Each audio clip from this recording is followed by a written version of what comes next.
What's your one thing your fucking sign says? No body shaming. And that fucking fat bitch has a right to body shaming.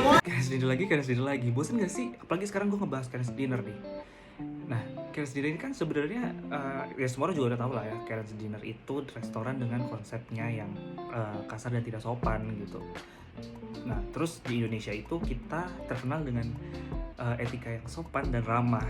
Jadi ini tuh benar-benar bertolak belakang banget sehingga muncul pro dan kontra. Ya biarpun di berbagai negara pun punya pro kontranya masing-masing mengenai Karen's Dinner. Nah, kalian tahu nggak sih Karen's Dinner itu didasarin dari nama Karen's yang sering banget dijadiin meme. Nah, Karen's itu image-nya adalah seorang ibu-ibu parubaya yang suka kasar dan marah-marah gitu. Kasarnya di sini dari omongan ya. Itu kasar dan marah-marah. Jadi kayak ya udah, makanya Karen's Dinner itu punya konsep di mana karyawannya itu tidak ramah kepada karyawannya. Kepada si customernya itu. Biarpun dia konsepnya kayak tempat 1950-an, tapi dia bukan restoran yang emang udah buka dari dulu terus mempertahankan konsep mereka yang gayanya itu vintage. Kan ada kan perusahaan atau restoran yang kayak gitu yang mempertahankan banget sama konsep mereka. Tapi kalau Karen's Dinner ini enggak. Dia itu emang gayanya aja 1950-an, gaya-gaya vintage gitu.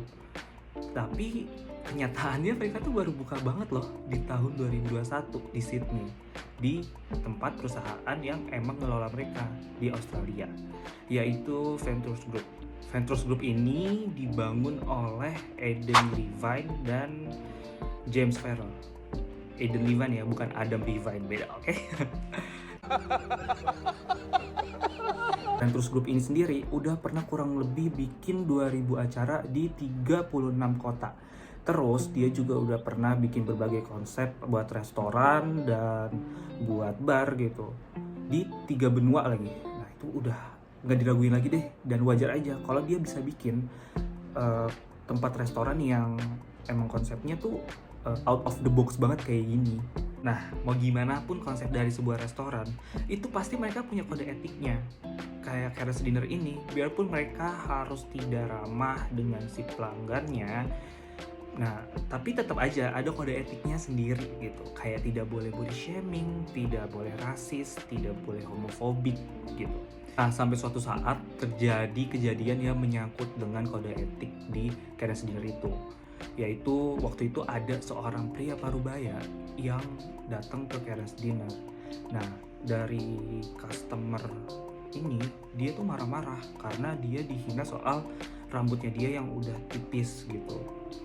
Terus dia bilang, lo nggak baca kode etik lo yang lo buat sendiri, lo tuh nggak boleh body shaming, dan lo melakukan body shaming kepada gue, kayak gitu. Jadi ini jadi viral karena ada salah satu tiktokers yang ngabadiin kejadian tersebut. What's your one thing your fucking sign says? No body shaming. And that fucking fat bitch has a right to body shaming. Setelah kejadian yang viral itu, ada lagi nih kejadian yang terjadi di bulan Agustus. Kan kalau misalkan kita ke Karen's Dinner itu emang harus ada orang tua kalau kita di bawah umur 16 tahun. Nah waktu itu terjadilah ada seorang anak datang bersama bapaknya.